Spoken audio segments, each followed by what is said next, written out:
అదృష్ట రత్నాలయం జ్యువెల్స్ అదృష్ట రత్నం అష్టైశ్వర్యాలకు మహానిలయం.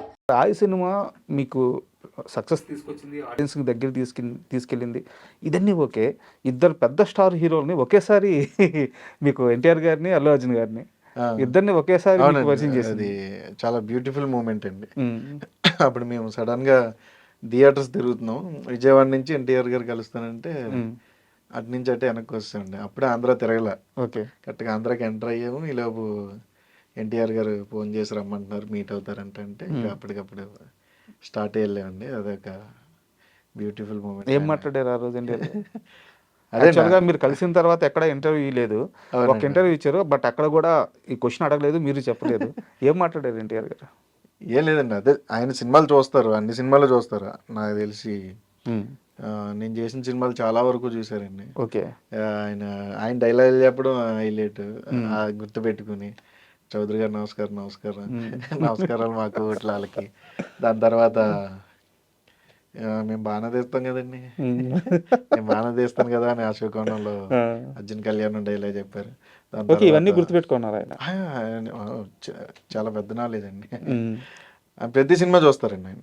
నాకు అర్థమైంది ఏంటంటే, ఫ్లాప్ అయిన సినిమా, హిట్ అయిన సినిమా అని ఉండదు, ఆయన ఎంటర్టైన్ అవ్వడానికి సినిమా చూస్తారు. అలా నా సినిమాలే చాలా చూసారండి ఆయన. ఓకే, నిన్న రీసెంట్గా నాకేంటంటే వచ్చింది కానీ టైం కుదరలా, డేట్స్ ఇష్యూ వల్ల. ఛాన్స్ వచ్చిందా? ఏ సినిమాకి వచ్చింది? అదండి ఇప్పుడు జరుగుతుంది ప్రశాంత్ నీల్ గారు. అవునా? బట్ డేట్స్ ఇష్యూ, అప్పుడు దుల్కర్ చేస్తున్నాను. దుల్కర్ చేయడం వల్ల మనకి డేట్లు సెట్ అవ్వాలి. ఓకే, యాక్చువల్గా నిన్న కూడా దండోరా సినిమా గురించి ఆయన ట్వీట్ వేశారు. నిన్న అసలు వాళ్ళు ఎవరు ఎక్స్పెక్ట్ చేయలేదు, వాళ్ళు ఎవరు అడగలేదు, సినిమా వాళ్ళందరూ షాక్, టీం అంతా మొత్తం. బెన్నీ అన్న, అవును, రవికృష్ణ. సో మీరు చెప్పినట్టు ఆయన అన్ని సినిమాలు చూస్తున్నారు, చూస్తారండి ఆయన. అదే అంటున్నాను కదా, ఎందుకంటే అక్కడ ఇప్పుడు అంకిత్ ఉన్నాడు, అంకిత్ సినిమాలు చూశారు, తర్వాత నా సినిమాలు చూశారు. అంటే ఇంకా మనకి తెలియని మన సినిమాలు చూసారంటే తెలిసిన వాళ్ళే ఆబ్వియస్లీ చూస్తారు కదండి. అది చాలా హ్యాపీగా అనిపించింది ఆ మూమెంట్. తర్వాత అప్పటికి పుష్పరాజ్ రవీంద్ర గారి ద్వారా మనకి లక్కీగా ఆయన కలిసాము. బన్నీ గారు ఏం మాట్లాడారు? బన్నీ గారు కూడా సేమ్ అండి, అంటే మీకు బాగుంటాయి సినిమాలు, బాగా చేస్తున్నావు, డాడీ చెప్తుంటాడు మంచి ఆర్టిస్ట్ మనవాడు, మంచి ఫైల్లోకి వస్తాడని. బేసిక్గా మాట్లాడుకుంటారు కదండి, ఒక ఆర్టిస్ట్ పైకి వస్తున్నాడు అన్నప్పుడు ఖచ్చితంగా నలుగురు మాట్లాడుకుంటారు. అలాగా అన్ని చాలా బాగా మాట్లాడారండి అంతా కూడా. అండ్ కసిరెడ్డి నాగ చైతన్య గారిని కలిసి, నాగ చైతన్య గారిని, సాయి పల్లవి గారిని, అది కూడా బ్యూటిఫుల్ మూమెంట్. ఓకే, అంటే అది మనం ఎక్స్ప్లెయిన్ చేయలేమండి. ఆ మూమెంట్స్ ఏంటంటే అవి మాట్లాడుకునేటప్పుడు ఒక తెలియని బ్రైట్నెస్ వస్తుందండి ఫేస్లో, అలాంటి మూమెంట్స్ అవి. కరెక్టే. చాలా మంది ఏంటంటే బాగా అభిమానించే వాళ్ళు ఎదురుబడి మాట్లాడుతున్నప్పుడు మాటలు కూడా వినలేము మనం, ఒక ట్రాన్స్లో ఉంటాం, చూస్తుంది వింటుంది అంటే. కరెక్ట్ కరెక్ట్, ఇదిలో ఉండిపోతుంది. అండ్ కసిరెడ్డి అనగానే సితారా వాళ్ళకి ఏంది ఆ స్పెషల్ బాండింగ్ నాగవంశీ గారికి? అది తెలియదండి, ఆయన ఫస్ట్ సినిమా నుంచి ఒక ప్రెస్ మీట్ లో చెప్పారు, నేను కసిరెడ్డికి పెద్ద ఫ్యాను, నాకు చాలా ఇష్టం అని చెప్పి ఎప్పటి నుంచో ట్రై చేస్తున్నాం, ఆఖరికి లక్కీ భాస్కర్ సినిమాలో కుదిరింది అని. ఏం తెలియదండి, అంటే ఎంకరేజ్మెంట్ అండి అంతే. ఒక రకంగా అలాంటి పెద్ద ప్రొడక్షన్స్ మనల్ని తీసుకొచ్చి సినిమాల్లో పెడుతున్నాయి అంటే అదొక ఎంకరేజ్మెంట్ అండి, మనకి ఒక బూస్ట్ ఇస్తున్నట్టే కదండి. అది చాలా హ్యాపీ మూమెంట్స్ అండి అది. అంటే ఇప్పుడు సితారా నాగవంశీ గారు అనగానే, అంటే యాక్చువల్గా మాకు తెలుసు, మేము పర్సనల్గా ఆయన కలుస్తున్నప్పుడు, ప్రెసిడెంట్లో కలుస్తున్నప్పుడు, చాలా బ్యూటిఫుల్ సోల్ ఆయన. అవునండి, ఇక్కడ ఏముండదు, ఏముండదండి పాపం. ఇంటర్వ్యూల్లోనే ఆటల్లోనే ఆయన ఏంటంటే అగ్రెసివ్ గా కనపడతారు, బట్ ఆయనతో మాట్లాడుతుంటే పర్సనల్ గా తెలిసిన వాళ్ళకే తెలుస్తుందండి ఆయన గురించి, ఆయన ఎలా ఉంటాడు ఏంటి. ఏముండదండి, చాలా జీరో, లోపల ఏం పెట్టుకోడు ఆయన. ఏంటి ఏంటి ఏం జరుగుతున్నాయి, ఏం చేస్తున్నావు, ఓకే ఓకే సూపర్ సూపర్, బాగా చెయ్యి, మంచిగా చేద్దాం, మనం మళ్ళీ చేద్దాం అని ఉంటారు తప్ప, ఆయన ఏంటంటే బయట మాట్లాడేవి ఒకలాగా ఉంటాయి. అంటే ఇంకా ఆయన అంటే మీకు ఇంటర్వ్యూలో ఒక 4-5 క్వశ్చన్లు అలా అడిగారు అనుకోండి, ఆటోమేటిక్గా మనకి ఏంది ఇప్పుడు నీ ప్రాబ్లం ఏంటి అని ఒక ఇది వస్తుందండి. సో అలాగా ఏంటంటే ఆయనకుండే ప్రెజర్స్, ఆయనకుండే టెన్షన్స్. ఒక సినిమా చేసి 4-5 సినిమాలు చేసి నాకే ఎంత ఉంటే 400-500 కోట్లు ఖర్చు పెట్టి ఆయనకి ఎంత ప్రెజర్స్ ఉంటాయి. వాటి వల్ల ఏంటంటే ఆయన మాట్లాడేది ఏంటంటే రాంగ్ అనిపిస్తుంది. ఏంటంటే బేసిక్గా ఏంటంటే ఒక పొజిషన్లో ఉన్నా కూడా ఏం మాట్లాడినా ఎదుటోడికి ఏంటంటే ఎదుటోడి దాకా ఎందుకంటే నీ ఇంట్లో వాడికే నచ్చదు. ఇప్పుడు అలా కాదు. ఇప్పుడు నేను చెప్పేది వినాలి కదా అంటే అది వచ్చాడు రా నా ఊరెళ్ళి 4 రూపాయలు సంపాదిస్తున్నాడు కాబట్టి నాకు చెప్పేస్తున్నాడు సమాధానం అనుకుంటారు ఊర్లో. బేసిక్గా ఏంటంటే నేనే ఇంతకుముందు మాట్లాడేది నేనే, ఇప్పుడు మాట్లాడేది నేనే. అప్పుడు అదే అలాగే మాట్లాడుతూ ఇప్పుడు అలాగే మాట్లాడుతా. ఏంటంటే నువ్వు చూసే విధానం మారిపోతుంది, తీసుకునే విధానం మారింది. చూసే విధానం మారిపోద్దు. 4 రూపాయలు నా దగ్గర ఇంట్లోకి నేను నార్మల్గానే ఉంటా. నా దగ్గర ఉన్న 4 రూపాయలు నా జేబులోనే ఉంటే నేను నార్మల్గానే ఉంటా. నేను 4 రూపాయలు సంపాదించానని నీ మైండ్ మారిపోద్ది. దానివల్ల ఏంటంటే నేను నార్మల్గా మాట్లాడినా నీకు యాటిట్యూడ్గా కనిపిస్తుంది. మీకు నాగవంశీ గారు మాట్లాడేటప్పుడు మీకు డైరెక్ట్గా కలిస్తే ఆయన ఏమో భలే ఉన్నాడు కదరా, ఆయనతో టైం స్పెండ్ చేయాలనిపిస్తుంది. ఎందుకంటే అది బయట స్పెండ్ చేసేవాడి తప్ప నీకు ఆయనతో మాట్లాడినోడి తప్ప బయటోడికి తెలియదు. ఎలా హ్యాండిల్ చేస్తారు ఆయన ఈ ప్రెజర్స్ కానీ ట్రోలింగ్స్ కానీ అంతా? అదే అంటున్నానండి. అప్పటికప్పుడే ఆయన ఇవి జస్ట్ ఇప్పుడు స్టేజ్ మీద మాట్లాడుతాను మళ్ళీ దిగేస్తే ఆయనకి నీది మాట్లాడాను కదా ఆయన గుర్తుండదండి. ఆయన వదిలేస్తాడు. ఆ టైంకి అయిపోయింది, మనం ఏదో మాట్లాడడం అయిపోయిందని వదిలేస్తాడు అంతే అండి. దాన్ని ఏంటంటే ఈ social media not only Nagavamsi గారు ఏదన్నా ఒకటి చిన్నది ఎలా అయ్యిందంటే సోషల్ మీడియా ఎలా అయిపోయిందంటే అదే మీకు తెలిసిందే కదా, నాటు సోషల్ మీడియా అది ఎంతో ఊళ్ళోంచి వచ్చిందే. ఇదివరకు ఏంటంటే నీ ఇంట్లో రే చూసావా ఏదో చేసాడంట అని చుట్టుపక్కల మాట్లాడుకునేవారు. ఇప్పుడు దాన్ని ఏంటంటే ఇప్పుడు ఇంటి దాకా వెళ్ళట్లేదు, చూసావా అని దాంట్లో షేర్ చేస్తున్నారు అంతే. సోషల్ మీడియాని ఈ రకంగా వాడుతున్నారు. నెగిటివ్ని ఎక్కువ స్ప్రెడ్ అవుతుంది ఫాస్ట్గా, పాజిటివ్ లేట్ అవుతుంది. సో ఆయన పాజిటివ్ సైడ్ ఎవరికి తెలియదు, ఆయన ఎలా ఉంటాడు ఏంటి అనేది ఎవరికి తెలియదు. ఆయనతో మాట్లాడిన వాళ్ళకి తెలుస్తుంది.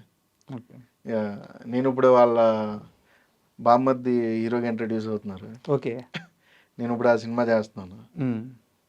సో మాకు ఇంకా బాగా తెలుస్తుంది. డైరెక్టర్ ఎవరు? కొత్త ఆయన. ఓకే, మనకి జాతిరత్నాలకి వాటికి చేశాడు. ఓకే, ఆయన కొత్త ఆయన. అండ్ మీ కెరీర్లో అంటే ఆయి కానీ బెదుర్లంక కానీ ఇలా రాజావారి నాకు ఇప్పుడు క్లోజ్ ఫ్రెండ్స్లో హీరోలో మళ్ళీ అంటే డైలీ ఏం జరుగుతుంది మామ ఏంటి అని మాట్లాడుకుంటే ఫ్రెండ్లో అంటే నాగవంశీ గారు వాళ్ళ బామ్మద్ది ఉంటాడు. అవునా? క్లోజ్ ఫ్రెండ్స్లో. ఓకే, ఋషియా మనోడి పేరు. అంటే బేసిక్గా ఏమనుకుంటుంటే ఫస్ట్ హీరోగా ఏదో చేస్తున్నారు, డబ్బులు ఉన్నాయి ఇలా అనుకుంటారు. బట్ నేను ఫస్ట్ టైం మనోడు వచ్చి యాక్ట్ చేసినప్పుడు నేను షాక్ అయ్యాను. నేను ఎక్కడ నేర్చుకున్నా అంటే ఎక్కడ నేర్చుకోలేదు మామ అన్నాడు. ఓకే, ఎందుకంటే మీకు ఫస్ట్ టైం యాక్టర్లా కనిపించండి. అంటే ప్రమోషనల్ కంటెంట్ ఏమైనా రిలీజ్ అయిందా ఇప్పుడు దాకా? ఓపెనింగ్ అయింది కదండి. ఓపెనింగ్ కంటెంట్ కదా. ఇంకొక 10 days షూట్ ఉంది. ఓకే, అది అయిపోతే 1 by 1 ప్లాన్ చేస్తారండి. మంచి సినిమా, చాలా ఎమోషనల్ సినిమా అది. ఫస్ట్ సినిమా మంచి సినిమా, బాగుంటుంది సినిమా. సూపర్. అంటే ఇప్పుడు దాకా మనం మాట్లాడుకున్నాం మీ సినిమాలు బెదుర్లంక కానీ రాయ్ కానీ ఇలా కొన్ని సినిమాలు రాజావారు రానివారు మీ కెరీర్ని మార్చి నేను లక్కీ భాస్కర్ దగ్గరికే వస్తున్నాను. లక్కీ భాస్కర్ లాంటి అంటే మీరు ఫ్రెండ్ రోల్ చేశారు, అలాంటి ఒక రోల్ కావాలనేది ప్రతి ఆర్టిస్ట్ లైఫ్ టైం అచీవ్మెంట్. అవునండి. జీవితం అంతా అలాంటి ఒక క్యారెక్టర్ దొరికితే బాగుందని ఎదురు చూస్తూ ఉంటారు. బట్ మీకు చాలా ఎర్లీ స్టేజ్లో అలాంటి ఒక గొప్ప క్యారెక్టర్ దొరికింది. అదే లక్ అండి. అదే అంటున్నాను మనకి. అది కూడా ఆ క్యారెక్టర్ కూడా మిమ్మల్ని వెతుక్కుంటూనే వచ్చిందా? ఫస్ట్ మేనేజర్స్ వాళ్ళు చేశారండి. ఎక్కడో మనకి నేను వేరే చోట ఎక్కడో షూట్లో ఉన్నాను, డేట్లు అవి అడ్జస్ట్ అవ్వట్లేదు. అవి తర్వాత ఏదో అయ్యింది. తర్వాత డైరెక్టర్ చేసాడండి. ఓకే, డైరెక్టర్ వెంకటలూరు గారు చేశారు. అప్పటికి వేరే ఆటల్లో ఉండి ఆటల్లో ఉన్నాం. ఆయన చేశారు. ఏంటి ఇలా నేను వెంకీ అంటే చెప్పండి సార్ ఏంటి అంటే ఇలా అనుకుంటున్నాను. సరే సార్ డన్, నాకు కొంచెం డేట్లు అటు ఇటు అవుతున్నాయి సార్ అంటే సరే నేను చూసుకుంటాలే అని ఆయన చాలా హెల్ప్ చేశారండి ఆ డేట్ల విషయంలో. ఓకే, ఆ టైంలో ఆ డేట్లలో ఆయన అడ్జస్ట్ చేయడం వల్ల నేను ఆ సినిమా చేయగలిగానండి. అండ్ అంటే వెంకీ అట్లూరి ప్రస్తావన వచ్చింది కాబట్టి అడుగుతాను. చెప్పండి. వెంకీ అట్లూరి ఫస్ట్ తీసిన సినిమాలన్నీ ఒక విధంగా ఉంటాయి. తొలి ప్రేమ హిట్ కానీ, బట్ తొలి ప్రేమ తీసేస్తే మిగతా సినిమాలను ఒక విధంగా ఉంటాయి. సార్ నుంచి ఆయన చాలా మారారు. సో ఆ చేంజ్ ఎలా వచ్చింది మీకు ఏమన్నా అంటే ఆయన దగ్గర నుంచి చూశారు కాబట్టి అదే మనం చేసే జర్నీయే మనకు అన్నీ నేర్పుతుంది. ఇప్పుడు నేను ఇంటర్వ్యూస్కి రాకముందు, అంటే నేను ఇండస్ట్రీకి రాకముందు నాకు ఈ ఇంటర్వ్యూస్ ఎలా చేస్తారు ఏంటి మనకు తెలియదు. ఏం మాట్లాడతారు, ఓకే అది ఇది మాట్లాడితే బోళ్ళని వేస్తారు బయట జనాలు, ఇలా ఉండేది. నాకు ఒక 2-3 ఇంటర్వ్యూస్ ఇచ్చిన తర్వాత ఐ నో ఆ సినారీ ఎలా ఉంటుంది, ఏం క్వశ్చన్స్ అడుగుతారు, మనం ఎలా మాట్లాడాలి అనేది ఆటోమేటిక్గా మనకి మైండ్ ట్యూన్ అయిపోతుందండి. మీరు అడగండి, 2 ఇంటర్వ్యూలు అయిన తర్వాత నేను ఏమంటాను సార్, అడగండి సార్, ఏం అడుగుతారు అడగండి అంటాను.